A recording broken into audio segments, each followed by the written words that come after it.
What's up, everybody? Noah Kaiser back here for a brand new video for you guys today. You guys just saw my top 10 worst movies of 2020.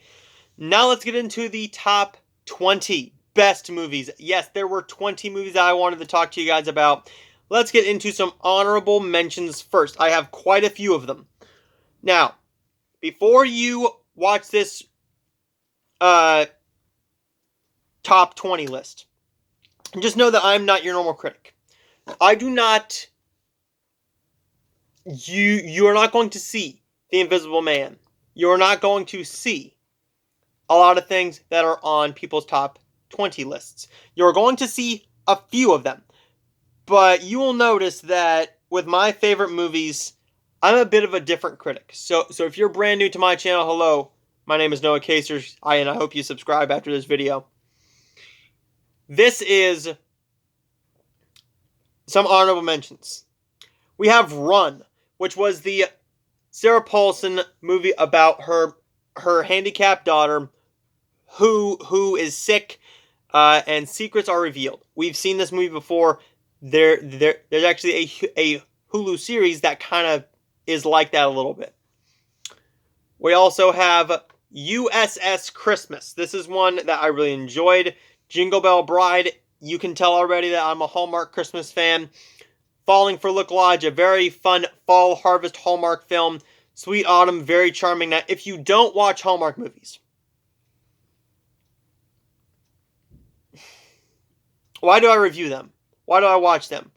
It's a lot more enjoyable than sitting down and watching multiple movies like what are in my top 10. Now, are these going to rank in the top 20? No. Let's get into some more honorable mentions. This is 5 Years Apart. This was sent to me for free to review by Gravitas Ventures, a very nice little indie comedy. Magic Camp was a very pleasant surprise. I enjoyed that one so much. I enjoyed it a lot. Birds of Prey and the Fantabulous Emancipation of One Harley Quinn. I just did a video giving this film a second chance. I was having some stomach issues, not feeling too well when I saw this in theaters, and I decided to get it on Blu-ray on Black Friday and give it a second chance, and I gave it a second chance. I am certainly glad that I did. A Timeless Christmas. This is a period piece, well, sort of a period piece romance film from the Hallmark Channel. That's also a Christmas film. And the last honorable mentions are Nail in the Coffin, The Fall and Rise of Vampiro. I do own the Blu-ray. I just didn't grab it. And also The Orange Years, the Nickelodeon story. That was also sent to me for free to review by Gravitas Ventures, as was Nail in the Coffin from Epic Pictures. Now, now let's get into the best movies of 2020, shall we? Let me get a quick little drink first. All right, let's get down to business. Here we go. At number 20, we're starting off with a Hallmark film. This was the first film that I watched this year. I believe this was the first film I watched this year and the first 2020 film I watched this year. Winter in Vale. I do have a review of this film up on my channel. I really did enjoy that film a lot. The chemistry between Lacey Chabert and Tyler Hynes is just there. Oh, and I also forgot to mention one more honorable mention, and that was The Hunt. The Hunt was a very fun action film, action horror film. Winter in Vale is one that I thought was really well shot. I'm actually probably going to watch that very, very soon again to get ready for tonight's movie. Now let's get into number 19. Number 19 is a film that I wanted to see in theaters, but me and my friend decided to see Fantasy Island. We didn't even make it through Fantasy Island 1 because people were coughing, and it was right at the start of the pandemic, and we didn't know what the actual symptoms were, and this and that, and so we didn't really know. Downhill with Julia Louis-Dreyfus and Will Ferrell. This one premiered at Sundance this year. I was looking forward to this movie. I was not expecting it to be this good, and it's a very short movie as well. This is only 86 minutes long, so 80 minutes without end credits. This is a film that if the Oscars were held for 2020 without a lot of movies coming out, Julia Louis-Dreyfus would have gotten nominated. She might get nominated at the Golden Globes. I still don't know. I haven't looked at Gold Derby or anybody else, but she was very, very good in this film. This was a very fun dramedy, and Will Ferrell should do a lot more work now. Number 18, Love in the Forecast. This was a Cindy Busby film that I was looking forward to due to the plot. It's about a meteorologist, and that's all I needed to know. It's pretty much just a Hallmark romance story. Very well done. I enjoyed the story a lot. I thought it worked tremendously. I know there's some who didn't really care for it, and I know there are some Hallmark fans who don't really care for Cindy Busby, and I completely understand that. To each their own. Number 16 and number 15 are the two Aurora Teagarden movies that we got this year. We got Aurora Teagarden Mysteries, Heist and Seek, and Aurora Teagarden Mysteries Reunited, and It Felt So Deadly. They have up to 20 movies planned, so they have 5 more written already. 4 or 5 more written. Now, number 14 is a film that I really... Did I do that right? 20, 19, 18. No, 17, 16, 15, 14, 13, 11, 10, 9, 8, 7. Who cares? Let's get into the next movie. This is Lost Heart. This is a film that I was sent. How did I get this film? What is this movie? This is a movie starring Don Most. Yes, Donnie Most. It is now Don Most. Don Most from Happy Days, Ralph Malph, and also Melissa. This is all about this woman after the death of her father goes back to her hometown, and you watch her journey. It is a religious story. It is a family story. It has some very good performances in there. Lost Heart is one that just stuck with me. I said it was one of the best of the year. I was not expecting it to be in my top 20. Lost Heart is definitely one to keep your eye on. And it's available right now on Amazon Prime. I'm going to see if it has a DVD release coming out. Next up, where are you? Is Sonic the Hedgehog. I had so much fun with this film. I watched it last night again. I saw this on premiere night in theaters. It's a movie that nobody was expecting to be as charming or as good as it was. I think we all got our hopes just a little bit too low. We put our expectations a little too low with the trailer, and then they fixed them. I was looking forward to this movie because it's Jim Carrey, James Marsden. This is 90s Jim Carrey back. Onward is the... See, I'm reluctant to say that. I'm reluctant to say whether Onward was better than Soul or Soul was better than Onward, because I enjoyed them both on different levels. Onward made me emotional. It was also a very funny film, but I thought that Soul was a better done film with the story, funnier moments, and it also tried to be a bit more mature, and I respect that. It was not scared of being like, hey kids, this is what this is. It's a film that just pulled all punches and went for it, and I respect that. Next up is a film I knew was going to be in my list. I want the Blu-ray of this at some point. This is Daniel Radcliffe and Samara Weaving in Guns Akimbo. This is a movie that is about Miles, played by Daniel Radcliffe, who is basically in a real-life video game with guns bolted to his hands, and now he has to go, and he's on the run from Nix, who is played by Samara Weaving, a killer at the top of her game. This is a very funny film. It's a great action film, beautiful cinematography, and very well done action scenes. Freaky. Freaky is number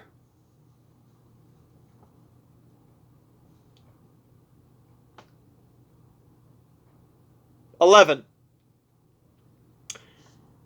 on my list. Freaky is one I had very high expectations for. Of course, I do not have a physical copy yet. I will when it comes out, though. Freaky is, oh, you bet I'm buying Freaky. I'm getting the Blu-ray. I'm watching all the special features. I love Kathryn Newton. Kathryn Newton is, first of all, beautiful. But secondly, she knows how to do comedy. She knows how to do comedy. She's very good at comedy. She knows how to do pretty much everything. And she can also be intimidating. I didn't find her all that intimidating, but a lot of people did. Kathryn Newton and Vince Vaughn did very well playing off each other. Vince Vaughn was hilarious as the teenage girl. I really enjoyed this horror comedy, and I want to recommend it to you. It'll be out on Blu-ray, I want to say, February. Up next was sent to me for free by Screen Media, and that's Blackbird. This stars Susan Sarandon, Kate Winslet, Mia Wasikowska, Lindsay Duncan, Rainn Wilson, Bex Tyler Claus, and Sam Neill. This is all about Susan Sarandon's character, who is Lily, and Paul, played by Sam Neill, who are a married couple, and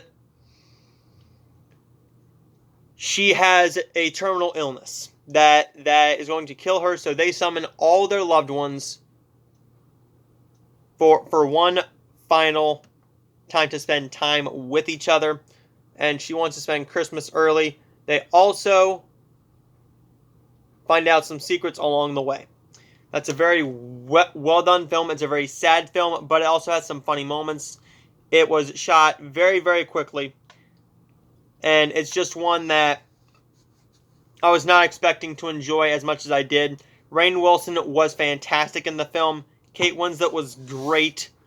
Susan Sarandon, mesmerizing, and Mia Wasikowska and Sam Neill were good as well. Up next is Soul. This is Disney Pixar's Soul. I just talked about this film in my quick little thoughts on Onward. Soul is a film that I saw on Christmas night. My original plan was to wake up on Christmas morning and watch it. That did not happen, but that's okay. Soul is a very funny movie, very well animated. It's a deep story. It actually makes you think, and it's not very often that a film makes you think. Up next is Christmas Waltz with Will Kemp and Lacey Chabert. Like I said, this is not your normal list. This is not your normal list. This comes in at number 8 on my list. I found it very romantic. I thought it was just very well done. I love Lacey Chabert to death. Will Kemp is actually a professional dancer, and Lacey Chabert actually broke her ankle. Either broke her ankle or sprained her ankle during practices, and she went on with it.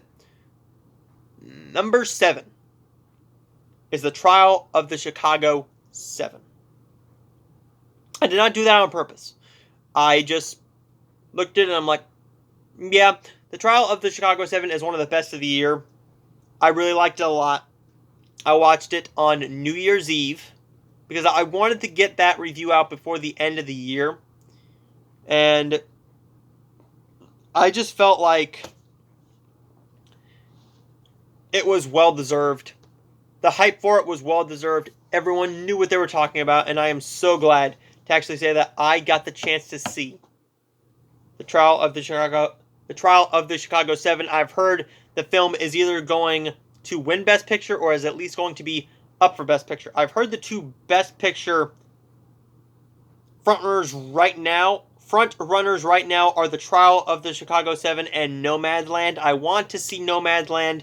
I'm hoping to see it in theaters. I'm hoping my theater gets it. Number 6 is Palm Springs. Now, once again, I want to mention I am not including Hamilton. I loved Hamilton, though. That is in my top. It's actually my number 7, but since nobody else is counting Hamilton, I'm not going to count Hamilton. Palm Springs is a story that we all know. They are reliving the same day over and over again. It is Groundhog Day to a fault. I mean, come on. It's a movie that is funny, yet romantic. It also takes twists, and it's just very well done. I enjoyed Christy Miliotti's performance, as well as Andy Samberg's performance. It's just very entertaining to see what they do living the same day over and over again and how they get out of it. Number 5 is Emma. Emma, it's a period piece. I'm a big period piece fan. I love Anya Taylor-Joy. Upon rewatch, it will probably go down on my list. But Emma is number 5 as of right now. Number 4. Number 4 is a movie that I got sent by Screen Media. And that is Cage Fighter. Cage Fighter is one that is just fun. It's a fun boxing movie about Reese Gibson, who challenges Randy Stone, AEW champion, at the time AEW champion Jon Moxley, to a first ever cross-promotional fight. And after he loses the first fight, he has to build his confidence back up in order for a rematch. Number 3. I have been flipping 1, 2, and 3 all throughout this video.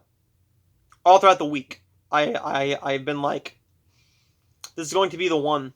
These are going to be the ones. I love these films. I love The Trial of the Chicago 7. I love Palm Springs. I love Hamilton, even though I did not count it. I love Freaky, Onward, Guns Akimbo, Blackbird Soul, Christmas Waltz. This is a film I just got today on Blu-ray. This was brand new, factory sealed, and I unboxed it in my mini Blu-ray DVD update for today. That's Tenet. I got an incredible deal on this. An incredible deal. Are you able to see that? $10. And I didn't even spend $10 on this. I had store credit. So, you know. Tenet, I'm definitely watching this today. Giving us another rewatch. The first rewatch since theaters, as well as watching the bonus features. So I can do a Blu-ray review very, very soon for you guys. Tenet is a film that I just really enjoyed. It is one that this was one of my first films back to theaters. It was Unhinged and Tenet. I liked Unhinged a lot. I mean, I liked Unhinged a lot, but it's not like Unhinged is better than Tenet. Technically, acting-wise, special effects, budget, none of that stuff. It's just a very fun road rage film. This film was a lot of fun. It is a bit confusing. I didn't get as confused as some people did, because I actually got it. But what they were able to do with the film, I wish this film would have gotten a little bit more love, though. I mean, I know some people do have it on their list of the best of the year right now, but I think some people just didn't know what they were really expecting. So there's my quick little review of Tenet. Number 3 on my list. Number 2 is A Rainy Day in New York. This is the new Woody Allen film, which was supposed to come out in 2017. Here, this stars Selena Gomez, Elle Fanning and Timothée Chalamet, written and directed by Woody Allen. I was looking forward to this film. I was on a rainy day in New York high. Timothée Chalamet had just had his first breakout film. His big breakout film where everyone's like, that's Timothée Chalamet. This kid's going to be doing big things. I really enjoyed this romance film to death. I loved it. I loved this movie. It is romantic. It's funny. It's just very calming. I love movies that are just calm. They are just calm movies to watch. When you're feeling down and you just want to watch something like The Hunt, like Sonic, or Birds of Prey and the Fantabulous Emancipation of One Harley Quinn, and you don't want to pay a lot of attention to anything, A Rainy Day in New York is a nice little rainy day film, pun intended. And lastly is Ma Rainey's Black Bottom. That is the best movie of the year. Now, Tenet could flip. A Rainy Day in New York could take its place. I am flipping these in my mind right now, but as of right now, for the video, I'm saying Ma Rainey's Black Bottom is my #1 movie of 2020. Now, I'm not sticking to that. If you go on my Letterboxd later today, here in a week or two, it could change. It could be Tenet over Ma Rainey's Black Bottom. It could be A Rainy Day in New York over Ma Rainey's Black Bottom. But if you ask me right now, I can't give you an answer. I will see you guys for my most anticipated movies of 2021 up next. And check out my mini Blu-ray and DVD update along with unboxings for both of these, for this and this, on my channel, and I will see you guys later. And tomorrow, you guys are going to be getting my most anticipated movies of 2021. I don't know how exactly I'm going to do that. I might just be looking through IMDb and other stuff like that. So I will see you guys for that video up next.